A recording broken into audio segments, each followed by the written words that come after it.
Bonsoir, chers téléspectateurs, bonsoir aux internautes qui nous suivent depuis toutes les plateformes digitales de Tchad Info, bonsoir aux auditeurs de la radio Tchad Info FM. C'est toujours avec un réel plaisir que nous nous retrouvons, en tout cas aujourd'hui, spécialement pour une émission consacrée à un sujet qui touche, n'est-ce pas, à la vie du Tchad, à la cohabitation pacifique et au développement aussi local. Nous avons cette émission est co-organisée par MEDEV, par le groupe Tchad Info et le Centre de recherche et action Bucofor. Nous allons parler aujourd'hui des conflits liés à l'accès aux ressources naturelles.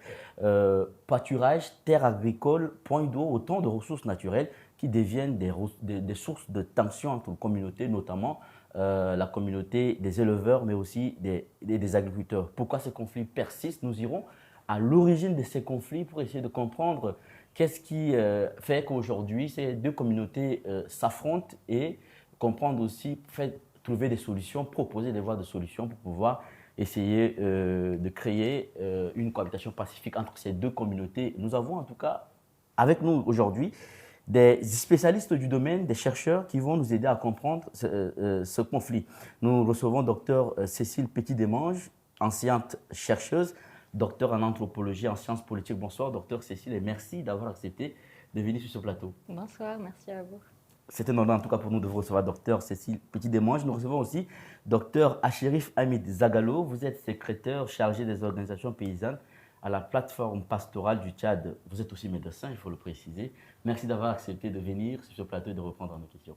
Merci, c'est un grand plaisir pour moi également. Merci, merci docteur Zagalo, c'est un honneur pour nous de vous recevoir. Nous recevons aussi notre dernier invité, docteur Olivier Guiriana. Vous êtes socio-anthropologue, vous avez à votre actif plusieurs études empiriques sur le thème que certainement vous maîtrisez bien. Merci d'avoir accepté de venir et d'avoir accepté de répondre aussi à nos questions. Merci à vous. C'est un honneur en tout cas pour nous de vous recevoir. Je vous l'annoncer à l'entame de cette émission que nous allons parler du conflit agriculteur-éleveur, essayer de comprendre ce conflit, aller à l'origine de ce conflit, essayer de voir quelles sont les voies de solution proposées pour pouvoir essayer d'apporter, bien entendu, une solution, créer un environnement de paix et de cohabitation pacifique entre ces communautés. Nous allons commencer rapidement avec Dr Achérif Hamid Zagalo. Vous êtes secrétaire général de la plateforme pastorale, une plateforme qui œuvre beaucoup dans le règlement des conflits entre éleveurs et agriculteurs. Rapidement, pour vous, quelles sont les causes historiques des conflits entre éleveurs et agriculteurs au Tchad? Ok, merci beaucoup, M. Yassine, pour cette question posée.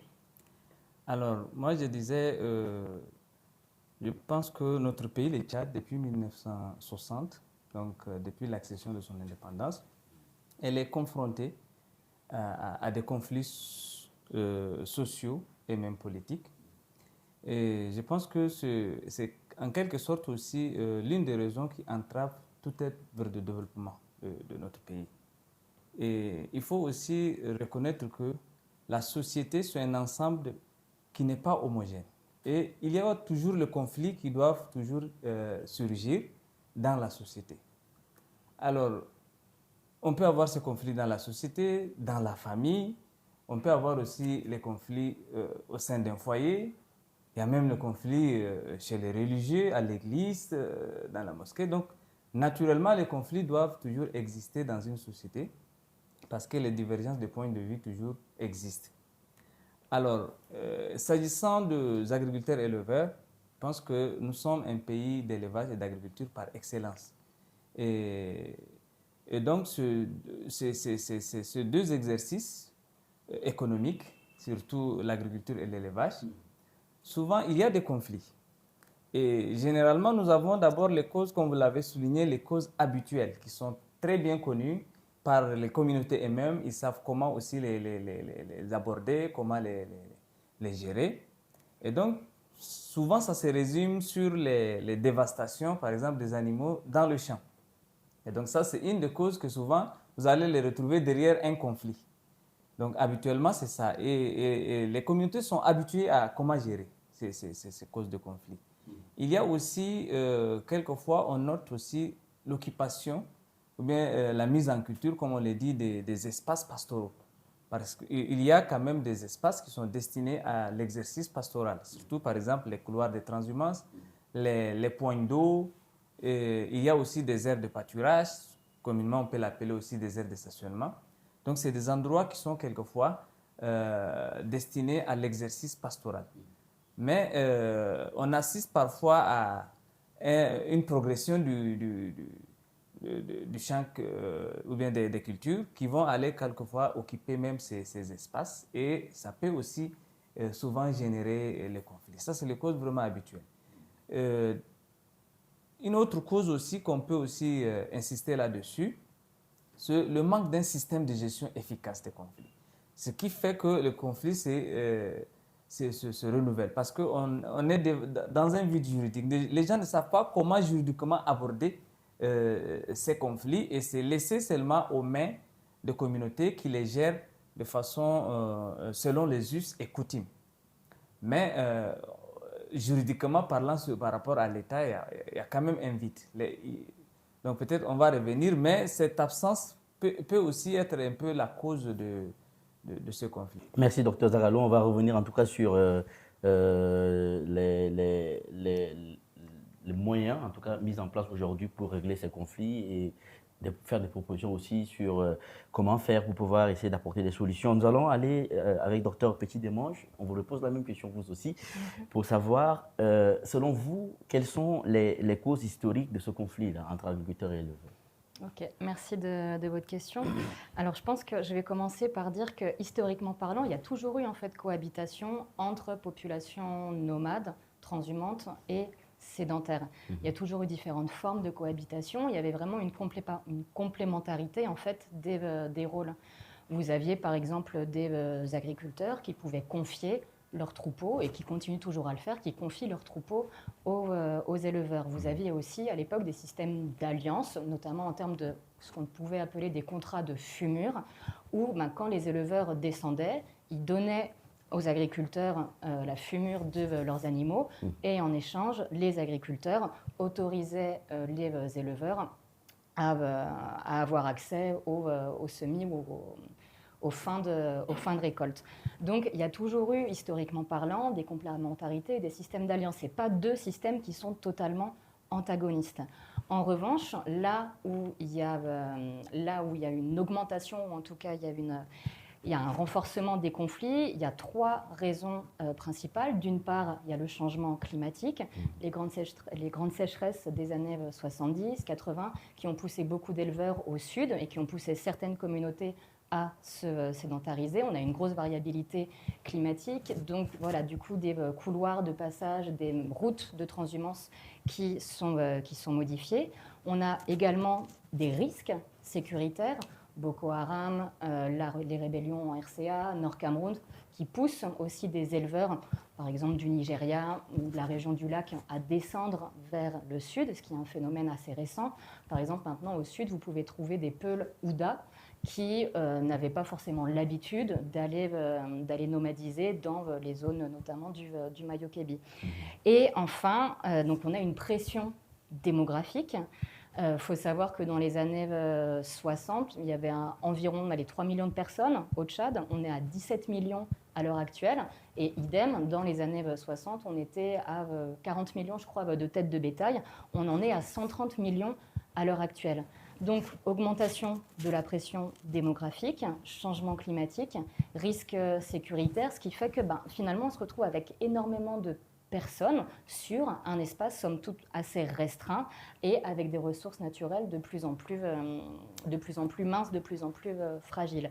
Et vous avez aussi un nouvel élément qui est que maintenant, en fait, tout le monde se lance dans l'élevage. Ce qu'on appelle ces fameux néo-éleveurs, c'est vous, c'est moi, c'est... Tout le monde se lance dans l'élevage parce que c'est un business comme un autre et qui permet de rapporter quelque chose à la famille, un complément de revenus. Donc on a aussi une multiplicité d'acteurs qui se lancent dans l'élevage et également dans l'agriculture. Donc ce qui fait qu'il y a une saturation en fait du foncier et il n'y a plus assez de terres disponibles pour que chacun puisse subvenir à ses besoins. Merci pour votre intervention, docteur Giriana. Selon vous, on ne va pas revenir sur les origines, sauf si vous avez quelque chose à ajouter là-dessus, vous pouvez ajouter. Mais sinon, pourquoi ces conflits s'intensifient ces dernières années? J'ai quelque chose à ajouter à ce que mes collègues ont dit. Bon, j'en fais mien leur argument. Mais je voudrais nous rappeler que d'abord, il faut faire la part des choses, hein, parce que nous avons hérité d'un pays qui n'avait pas de base juridique solide, comme il l'a dit. Ça signifie quoi? La loi foncière date de 1967 exactement. Donc c'est un texte colonial qui a été juste vulgarisé.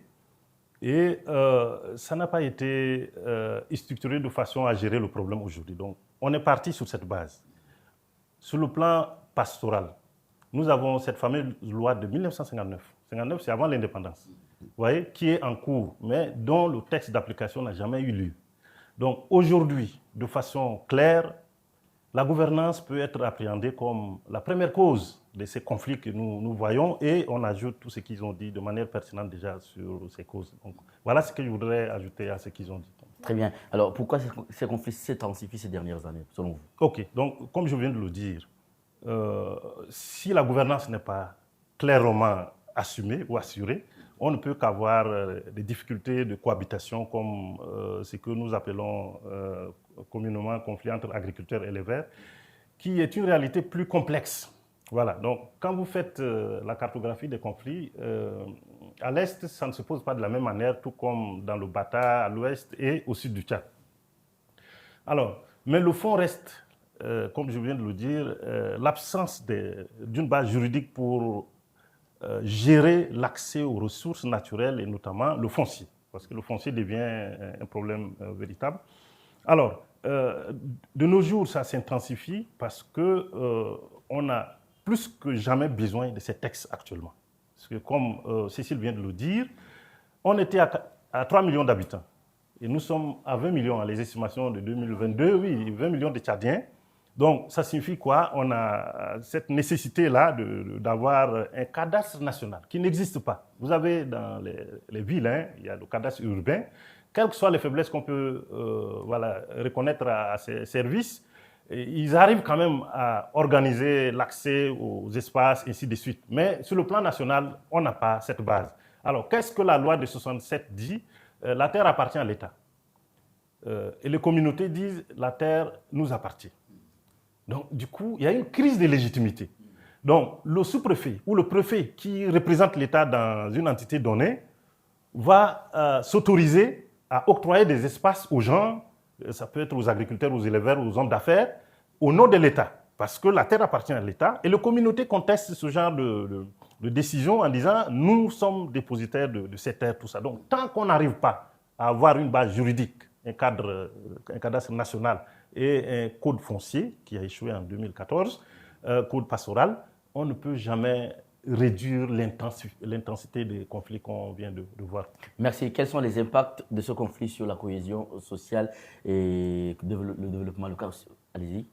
Alors, si je pourrais aussi ajouter un peu sur des façons pratiques, ce qui intensifie un peu les conflits, surtout en milieu rural. Il faut se rappeler qu'avant 1979, les éleveurs et les cultivateurs vivaient en cohabitation pacifique. Et je pense que l'intensification de ces conflits vient dernièrement, les 2 dernières décennies. C'est là où on a connu plus de conflits.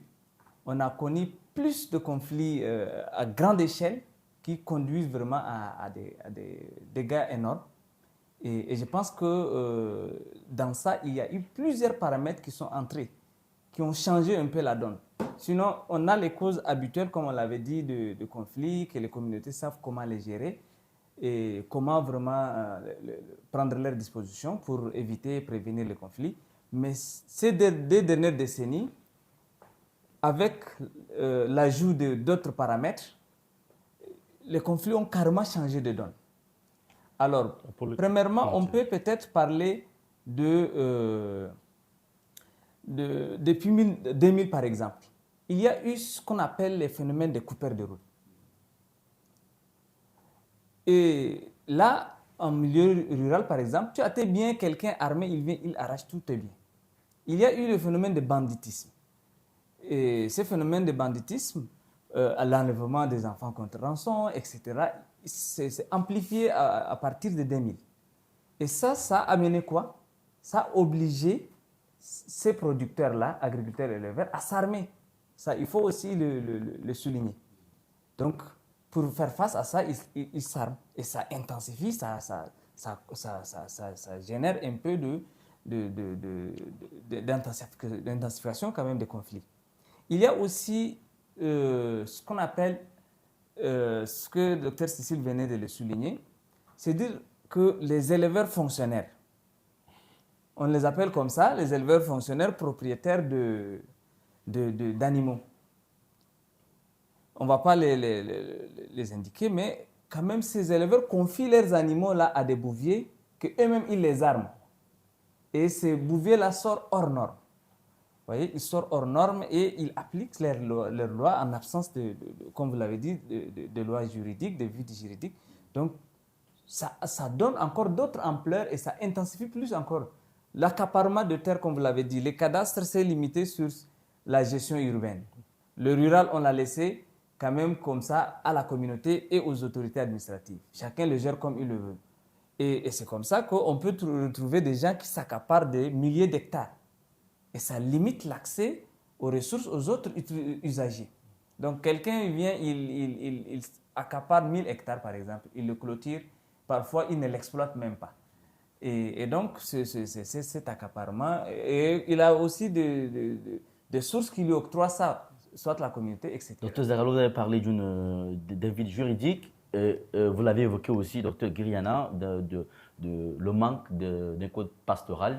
Est-ce que vous pensez qu'avoir un code pastoral, avoir aussi un cadre juridique clair qui permet de régler ces conflits, est-ce que vous pensez que c'est une solution pour mettre fin à ces conflits? Alors, vous avez bien posé la question. C'est un début de solution.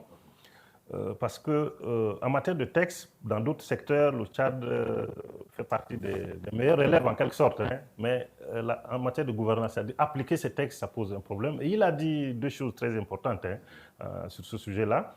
Donc, c'est la politisation de ces conflits. C'est pourquoi il a situé en 1979, hein, donc après la guerre civile. Et donc, les identités ont été polarisées en quelque sorte. Et aujourd'hui, c'est comme si agriculteurs, c'est chrétiens, paysans, éleveurs, et puis voilà. Donc, ça, c'est un véritable problème. Mais il faut d'abord que les textes fonctionnent. Donc, première étape, c'est d'avoir ce cadre juridique. À son absence, on ne peut qu'émettre des hypothèses. Mais il faudrait que le système soit capable aussi d'éviter l'impunité. Parce que ne pas appliquer les textes, c'est ce qu'on appelle l'impunité. C'est-à-dire les gens, ils ont tort, mais on ne peut pas les punir. Et comme il l'a dit, les nouveaux éleveurs, je pense que c'est cette catégorie qui est à l'origine de l'intensification de tous ces problèmes. C'est des gens qui ne respectent pas les conventions locales. Et les autres l'ont dit, hein, habituellement, il y a une interdépendance. Voilà. Mais ces éleveurs commencent à être dépossédés. Donc voilà. Et il y a un exemple récemment que j'ai observé. Donc un troupeau passe au sud. Je vois que le bétail est étiqueté de manière différente. Donc, on a posé la question à l'éleveur, là, mais pourquoi ça? On dit non, ça appartient à des individus différents aussi. Donc, cette réalité n'existait pas. Voilà, on avait un élevage classique, même s'il y a la transhumance comme... On va revenir sur les pistes de solutions. J'ai posé la question parce que vous l'avez évoqué, mais on va revenir sur les pistes de solutions tout de suite. Alors, allons avec docteur Cécile Petit-Demange. Petit-Demange, il faut que je prononce bien. Quels sont les impacts de ces conflits sur la cohésion sociale et le développement local pour vous? Je pense que mes collègues ont déjà plus ou moins répondu à cette question. On a vraiment des identités en fait, qui deviennent meurtrières. On a une espèce de rigidification, de cristallisation des identités qui sont plus souples, malléables, où voilà, chacun, il n'y a plus de nous, il y a un eux et un nous. Donc finalement, il y a un fossé qui se creuse entre les communautés avec un phénomène de stigmatisation. Donc voilà, tout éleveur est identifié comme nordiste, musulman, il y a des conflits en fait, alors il y a des conflits et puis il y a aussi plein de stéréotypes et c'est ça à la base. Il y a des perceptions qui ont vraiment totalement, qui se sont radicalisées et du coup il n'y a plus de je et il n'y a plus de nous possible quoi. Il y a un tu, il y a un moi qui devient en fait hyper meurtrier. Donc voilà, stigmatisation, identité meurtrière, tension sociale. Je pense notamment à la communauté Peul qui est homogène en fait. Les Peuls en soi, ça n'existe pas. Il y a plein de lignages différents, etc. Mais du coup, les Peuls sont identifiés comme des populations armées, Kalachnikov, qui rêvent. Alors que finalement, ce qu'on voit, c'est que c'est beaucoup plus complexe que ça. Là, les récents conflits qu'il y a eu notamment à Mandakao, ce sont des communautés qui se sont sédentarisées depuis les années 60. Ce n'est pas des éleveurs transhumants qui viennent comme ça et que personne ne connaît. Et il y a nombre de conflits, en fait, ce qu'on appelle conflit agriculteur-éleveur, cette terminologie même d'agriculteur-éleveur, elle ne tient pas puisque tout le monde, actuellement, fait de l'élevage et de l'agriculture.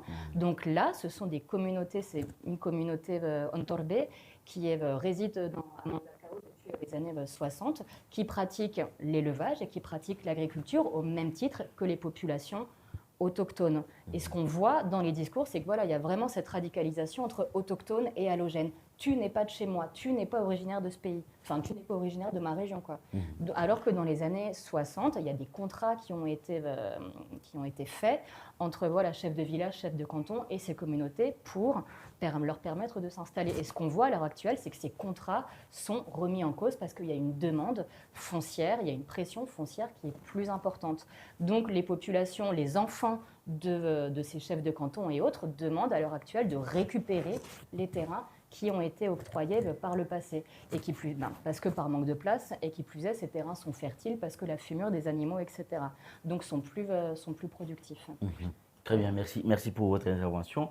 Docteur Zagallo, vous assistez souvent, vous participez au règlement de conflits entre agriculteurs et éleveurs, vous organisez, faites des simulations de règlement de ces conflits aussi sur le terrain. Moi, j'ai envie de vous poser la question, en cas de conflit entre agriculteurs et éleveurs, ces deux parties s'adressent premièrement à qui? Autorités traditionnelles, préfets ou ONG, selon vous, de par votre expérience? D'accord, ok, merci beaucoup pour la question. Alors, au fait, lorsque un conflit survient, il faut quand même aussi scinder les choses parce que selon le type de conflit, on peut avoir aussi qui peut résoudre. Parce que il y a des conflits qu'on les appelle des conflits de basse intensité. Donc c'est juste une dévastation ou bien en tout cas un petit conflit où il n'y a pas eu coup de blessure, il n'y a pas de mort, etc. Donc ça, ces conflits de basse intensité, souvent c'est les communautés elles-mêmes qui s'organisent, à leur tête les chefs traditionnels. Parce que dans chaque localité, chaque département, chaque sous-préfecture, il y a quand même ces genres de comités que les acteurs eux-mêmes mettent en place pour résoudre leurs problèmes. On les appelle les comités d'entente et de médiation. Il y en a partout. Donc ces comités d'entente et de médiation, c'est eux qui interviennent en première position en cas d'un conflit et ils sont supervisés par les chefs traditionnels, surtout les chefs de canton. C'est sur leur honneur que ces comités sont placés. Et donc, en cas de conflit, ils interviennent et ils utilisent la médiation et ils utilisent les us et coutumes pour résoudre le problème qui souvent s'éteint définitivement. Mais lorsque le conflit maintenant atteint un degré un peu élevé, donc le conflit de haute intensité, il y a eu mort d'hommes, etc., ça dépasse quelquefois les limites déjà de ces comités d'entente et de médiation. Et c'est là où maintenant la force de défense et de sécurité intervient, les autorités administratives, le préfet, les gouverneurs, quelquefois. Tout le monde maintenant se mobilise pour intervenir et circonscrire et résoudre le conflit. Merci pour votre réponse. Docteur Guiriana, quels mécanismes peuvent être mis en place pour pouvoir alerter dans un premier temps, mais aussi prévenir ces conflits? Alors, mon collègue a très bien expliqué déjà la structuration actuelle. Hein, c'est des choses qui datent de longtemps, mais qui ne sont pas parfois fonctionnelles. Donc, et puis qui se focalisent, les mécanismes se focalisent beaucoup plus sur la gestion des effets des conflits. Alors qu'on peut agripper à cela aussi un mécanisme d'alerte, puisque c'est des gens qui se connaissent et donc peuvent aussi alerter, que ce soit les autorités et autres, sur les éventuels conflits. Donc, pour moi, ça ne sert à rien de créer encore des instances. La justice existe un peu partout. Ces mécanismes, comme il l'a dit, hein, on peut les trouver un peu partout. Donc, il va falloir peut-être les renforcer, leur donner des moyens, parce qu'il y a beaucoup qui sont devenus illégitimes. Dans ce sens que, bon, par le passé, on a eu à gérer de façon partisane tel ou tel conflit. Donc, on ne les sollicite plus. Et donc, pour moi, comme je le dis, je prêche d'abord pour un cadre juridique clair, et après renforcer aussi ces structures qui ont été créées, mais c'est une émanation aussi des communautés. Hein, donc, c'est pour pouvoir régler à leur niveau certains conflits qu'on a créé les comités d'entente. Donc, à ce moment, je pense que c'est ce que moi j'ai comme solution immédiate. D'accord, très bien, merci. Docteur Cécile, à votre avis, quels sont les mécanismes qu'on peut mettre en place pour pouvoir alerter aussi, ou bien prévenir ces conflits? Alors, de manière très pragmatique, comme docteur Olivier le disait, il faut absolument un cadre juridique. Celui régissant l'économie pastorale date de 1959. Donc, je ne sais pas, par exemple, au niveau des amendes, au niveau, au bon vouloir de chacun, il n'y a pas de règles juridiques, il n'y a pas de cadre juridique précis, ce qui fait qu'il y a une multiplicité d'acteurs traditionnels, administratifs, qui rentrent dans ce cadre et puis qui règlent ces conflits de manière totalement arbitraire, ce qui crée du ressentiment et ce qui alimente la logique de vengeance. Deuxièmement, il faut revoir tout ce qui est sécurisation du foncier, sécurisation des couloirs de transhumance avec toutes les limites que ça comporte, mais établir par région à une échelle vraiment locale quelle est ma partie, quelle est ta partie, où est-ce que nous pouvons passer pour essayer de voir les différents usages autour de ces ressources et de faire au mieux pour que chacun puisse cultiver et transhumer. Je pense aussi ce qui est essentiel, alors on a un gros problème avec les parcs nationaux, les parcs de Zasso et le parc de Zasso et le parc de la Sénaoura, qui ajoutent, en fait, c'est des espaces de conservation et du coup, où les agriculteurs comme les éleveurs ne peuvent plus passer, ce qui ajoute aussi à la pression. Et ces parcs-là ont souvent tendance à mener une politique tout répressif au lieu de la sensibilisation, ce qui crée encore plus ce qui ajoute à cette logique de ressentiment. Et puis après, alors en termes plus subjectifs, je pense qu'il est essentiel. En fait, la paix, ça s'apprend. C'est comme les mathématiques ou le football. Ça demande une envie et ça demande des efforts. Donc, à chacun d'entre nous, l'État, c'est pas quelque chose qui est au-dessus, quoi. L'État, c'est nous, c'est vous, c'est moi. Donc, il faut qu'il y ait un réel changement de perception et de représentation de l'autre. Et ça, du coup, ça demande un effort, ça demande un travail de connaissance, d'aller chercher. Finalement, c'est qui, lui, qui est à côté de moi et est-ce qu'il est vraiment aussi mauvais que ce qu'on me dit, etc. Si on fait ce qu'on a toujours fait, on aura les mêmes résultats. Et on voit que depuis 40 ans, ça ne marche pas. Donc là, il faut déjà commencer par changer nos propres perceptions, je pense, pour créer un nous. Si tant est qu'il y a encore la volonté et l'envie de créer un nous ensemble. Ce dont je ne suis pas certaine à l'heure actuelle. D'accord. Votre réaction sur cette question? Je pense que le mécanisme d'alerte, comme l'a souligné mon collègue, existe déjà, mais ça demande à être renforcé. Parce que le comité d'entente et de médiation dont on fait allusion, et il joue le rôle de prévention et de gestion de conflits, les deux à la fois. Donc, il joue le rôle de sensibilisation, il joue le rôle d'alerte, et il joue le rôle de gestion en même temps de ces conflits. Mais quelquefois, avec le temps, on a perdu un peu leur crédibilité, comme on venait de le dire, parce qu'à un moment donné, on change les membres qui sont dedans. Sinon, normalement, ces comités doivent être paritaires et formés par tous les types d'acteurs qui doivent être dedans. Donc, les agriculteurs, les éleveurs, si on a le pêcheur, en tout cas, on associe tout le monde pour résoudre nos propres problèmes. C'est ça le comité d'entente et de médiation. Donc, quand on le met en place, il gère de manière rationnelle, de manière impartiale, tous les différends entre les acteurs.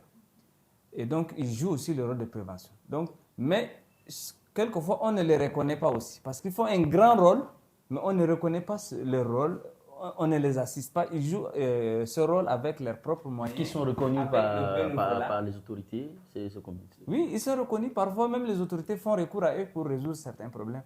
Parce qu'eux, ils utilisent souvent les us et les coutumes, la médiation. Donc, souvent bien apprécié par la communauté, bien accepté. Et ils résolvent beaucoup de problèmes que l'administration même ne peut pas les résoudre. Et c'est comme ça que l'administration souvent fait recours à ces comités d'entente. Ils sont légitimes dans mais ils n'ont pas les moyens, c'est ça le problème. Donc, il faut vraiment les appuyer. Et comme vous l'avez aussi souligné, on est dans un vide juridique, il faut qu'on règle ça. Parce que dernièrement, maintenant, l'État vient d'élaborer la politique nationale foncière donc qui est là encore bien élaboré, qui devrait normalement donner des orientations et qui vont aboutir ou bien déboucher par des textes et des lois qui vont maintenant sécuriser, aider la bonne gouvernance des ressources naturelles et même du foncier d'une manière générale, y compris le foncier pastoral. Mais cette politique-là est encore dans les tiroirs parce que ça n'a pas encore été adopté par le Conseil des ministres et ainsi de suite. Donc, on est toujours en retard dans les textes. Et pour aussi prévenir bien les conflits, on peut peut-être prendre l'exemple du Niger, où ils ont ce qu'on appelle les schémas d'aménagement foncier. Chaque terre a sa vocation au Niger. On ne peut pas avoir un espace où on ne connaît pas à qui appartient. Si c'est pour l'agriculture, c'est pour l'agriculture. Si c'est pour l'élevage, c'est pour... Donc, ce schéma d'aménagement qu'il appelle SAF, schéma d'aménagement foncier, ça permet aussi de prévenir beaucoup de conflits. Mais souvent, vraiment, les codes pastorales, actuellement aussi, le ministère de l'élevage est en train de se lancer là-dessus pour les reprendre. Parce qu'avant, comme vous l'avez dit, ça a été retiré en 2014, ça a été élaboré, mais ça fait beaucoup de polémiques. Et on a retiré ça. Le président l'a retiré, le maréchal Le Dauphin. Mais maintenant, le ministère a vu la situation actuelle. Il faut absolument le relancer, le relire et puis l'adopter. Et donc, je pense qu'avec l'arrivée de ce code pastoral, on peut aussi espérer qu'on allait vraiment réduire la recrudescence. Merci, docteur Cécile, vous voulez réagir? Si je peux rebondir sur ce qu'a dit docteur Zagallo. Alors, ok, il faut un cadre juridique, mais après, ce qui pose problème, c'est encore une fois son applicabilité, et on le voit pas forcément sur les questions, pas forcément uniquement sur les questions foncières, mais dans d'autres domaines.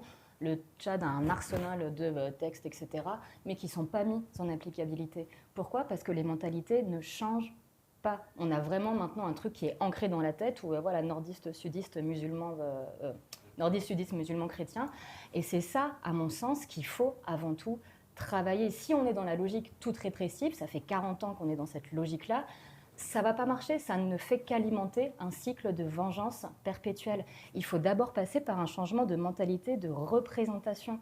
Donc, c'est adopter un autre point de vue. Et ça commence dès le bas âge. Si depuis tout petit, au village, on vous a dit que voilà, les transhumants, ils sont comme ci, comme ça, ils sont armés, ils sont méchants, Forcément, vous allez grandir, le chef de canton, le gendarme va vous dire qu'il faut bosser avec eux.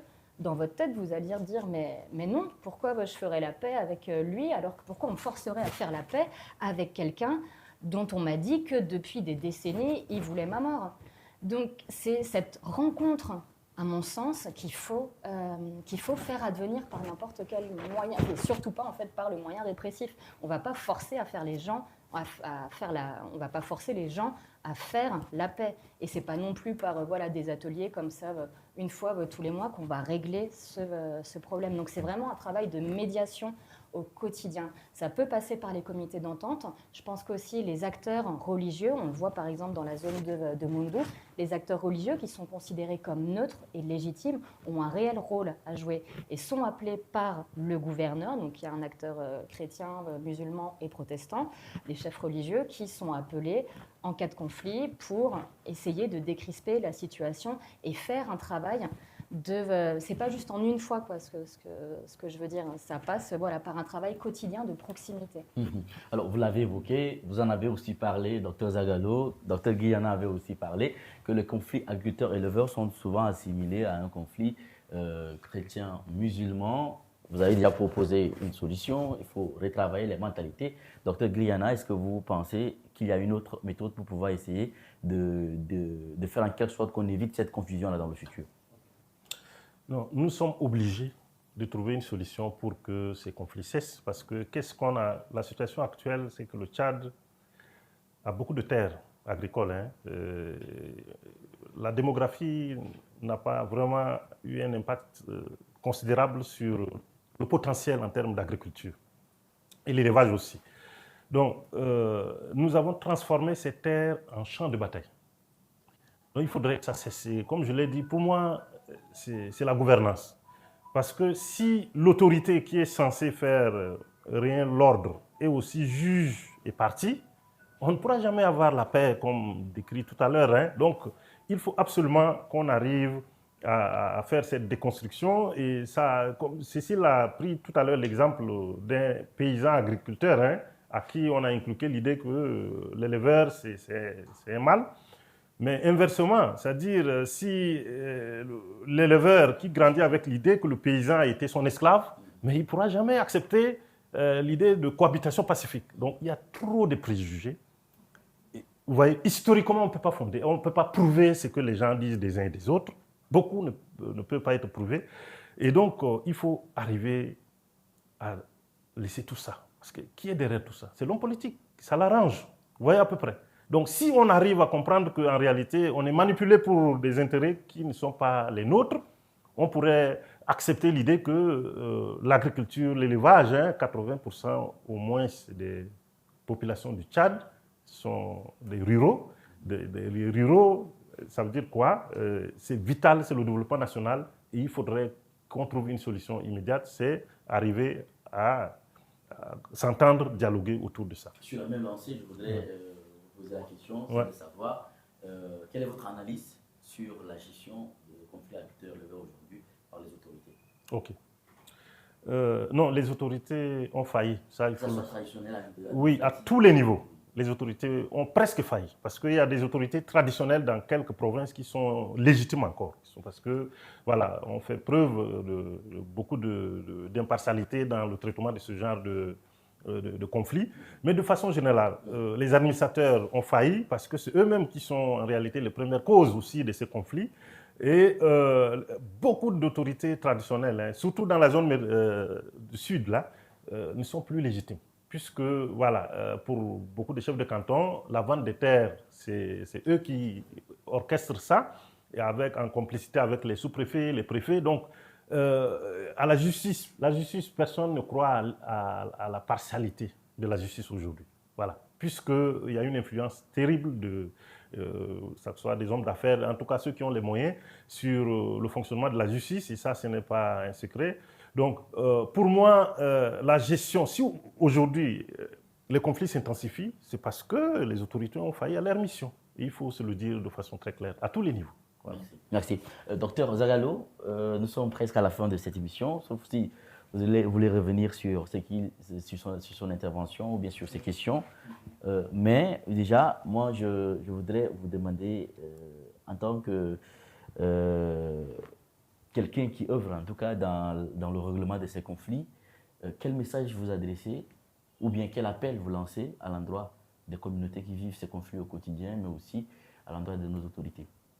Ok, merci. Avant de répondre à votre question, je voudrais un peu revenir sur le mode de gestion des conflits par les autorités. Et je pense que les autorités, quelquefois, c'est eux-mêmes qui alimentent même ces conflits. Et donc, nous sommes arrivés vraiment à complexifier un peu les conflits parce que les autorités en tirent profit, les autorités locales, parce que quand tu trouves un conflit agriculteur-éleveur, les amendes sont hors normes. Tu peux amender un éleveur 500 000, 1 million. Toi-même, tu décides comme ça, en tant qu'autorité. Et là, ça touche tous les moyens, les forces de défense et de sécurité, le préfet. Donc, c'est eux qui alimentent. Donc, ils sont là vraiment à attendre le conflit. Parce que quand le conflit arrive, ça leur tire profit.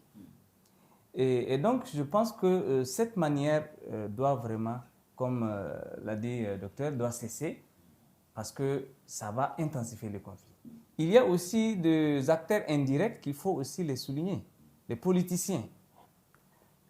Une petite dévastation de champs que les acteurs eux-mêmes ils peuvent résoudre, on appelle par ici, non, faites ceci. On dicte les décisions à partir d'N'Djamena ou bien même parfois en dehors du Tchad.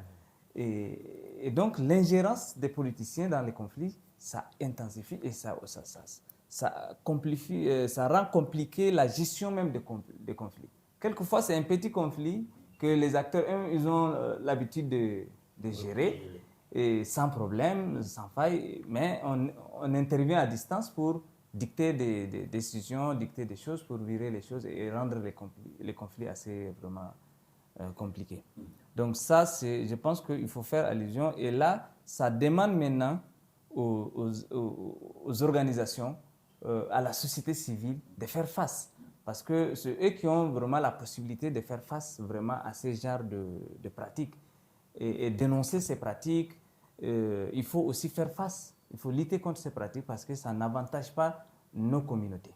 Ça rend toujours un peu les conflits assez vraiment graves. Donc, par rapport aussi à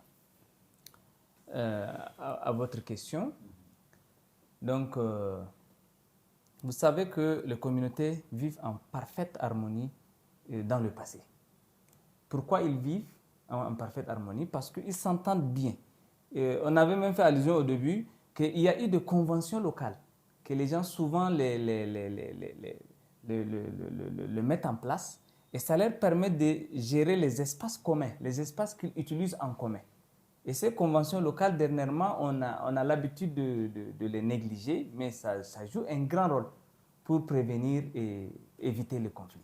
Donc, je lance un appel aux communautés de revenir toujours vers ces communautés, ou bien certains les appellent chartes ou bien conventions locales, qui aident vraiment l'utilisation ou bien l'exploitation commune des espaces.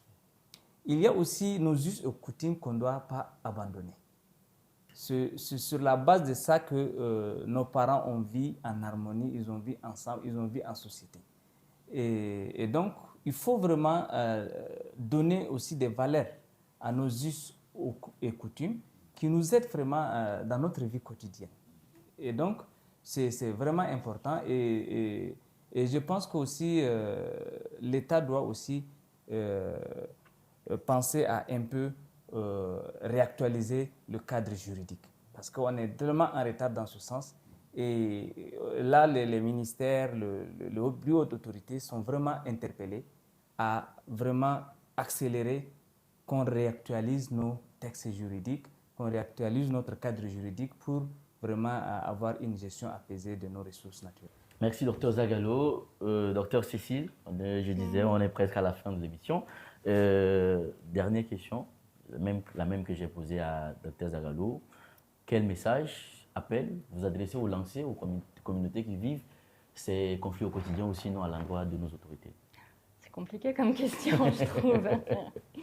C'est compliqué. Et qui je suis pour lancer des recommandations. Un message à l'endroit des communautés ouais, qui vivent ces conflits au quotidien.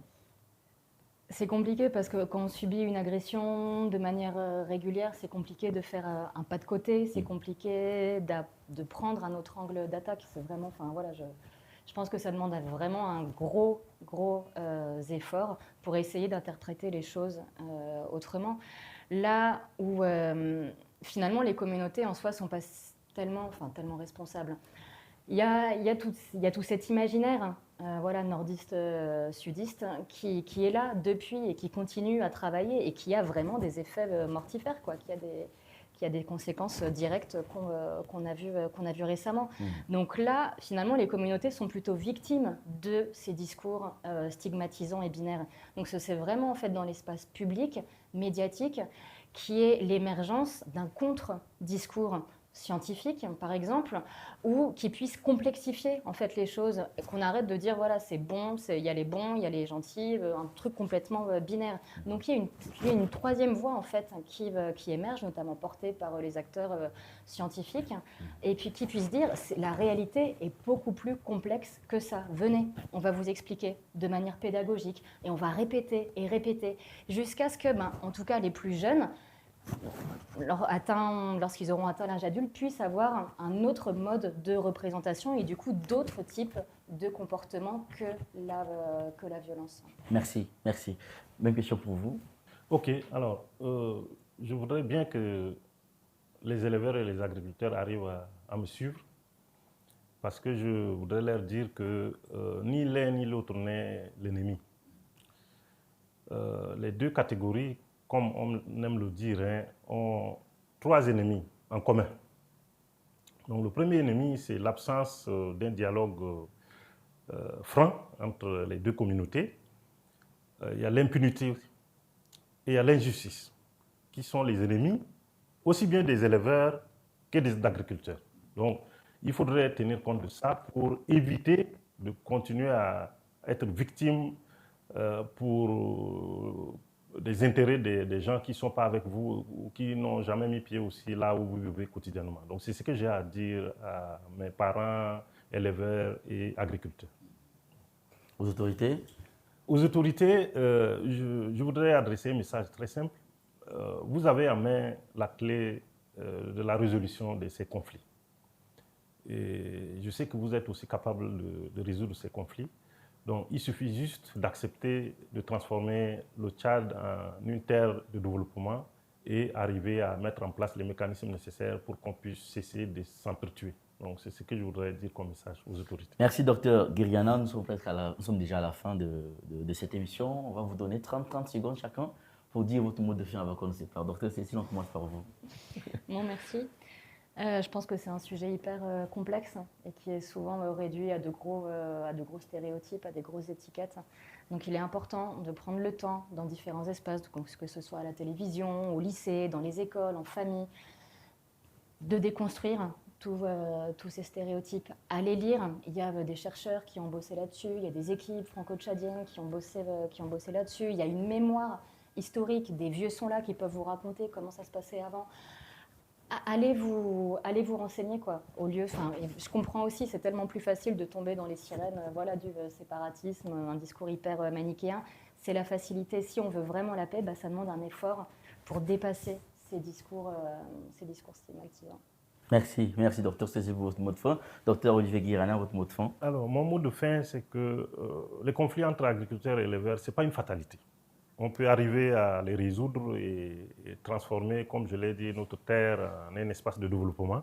Donc, on a l'impression que les gens sont découragés, ils pensent que c'est impossible de concilier les deux, alors que c'est totalement possible et il faudrait qu'on arrive à transformer cela en une opportunité de développement. Merci, docteur Zagalo, on finit par vous. Merci beaucoup. Moi, j'ai dit que nous sommes dans un pays assez vaste et très riche. Et je pense que le conflit, si on se donne la volonté, n'ont pas lieu d'être même. Si on a la volonté, ces conflits n'ont pas lieu d'être. Et comme l'a dit docteur Guiriana, que l'espoir est là et on peut facilement tourner la page pour aller vraiment vers le développement. Ce n'est pas ça qui est vraiment l'obstacle ou bien les grands problèmes qui empêchent vraiment le pays d'aller vers l'avant. Donc, il faut une volonté à tous les niveaux et je pense qu'on va aller vers l'émergence et le développement de notre pays. Merci. Merci, docteur Achérif Hamid Zagalo. Je rappelle que vous êtes secrétaire chargé des organisations paysannes à la plateforme pastorale du Tchad. Vous êtes aussi médecin. Merci d'avoir accepté de venir sur ce plateau et de nous apporter ces analyses. Merci aussi à Dr Cécile Petit-Demange, ancienne chercheuse, docteur en anthropologie et aussi en sciences politiques, vivez au Tchad depuis des années. Merci d'avoir accepté de venir en tout cas sur ce plateau et de répondre à nos questions. Merci aussi à Dr Olivier Guiriana, vous êtes socio-anthropologue. Vous avez à votre actif plusieurs études empiriques, je le rappelle. Pour ceux qui nous ont rejoints, peut-être en retard dans cette émission. Merci en tout cas à tous nos invités pour leur contribution riche qui nous ont permis d'avoir une idée claire sur ce conflit d'agriculteurs-éleveurs, un conflit qui fait beaucoup de victimes aujourd'hui et qui, sur tout le plan, a des influences, que ce soit sur le plan sociopolitique, économique. Ce conflit a des répercussions. Donc merci à vous d'avoir accepté de venir. Merci aux téléspectateurs, merci aux auditeurs de la radio Tchad Info FM. Merci aux internautes qui nous suivent depuis toutes les plateformes digitales de Tchad Info, de la télévision Tchad Info. Nous sommes en tout cas arrivés à la fin de cet entretien. On a parlé des conflits agriculteurs-éleveurs. Cette émission est une émission spéciale co-organisée par MEDEV, par Bucofor, qui est un centre de recherche et d'action, mais aussi le groupe Tchad Info dans son ensemble. Nous sommes arrivés à la fin. Merci de nous avoir suivis. On se dit très prochainement pour un autre numéro d'une émission spéciale. Merci.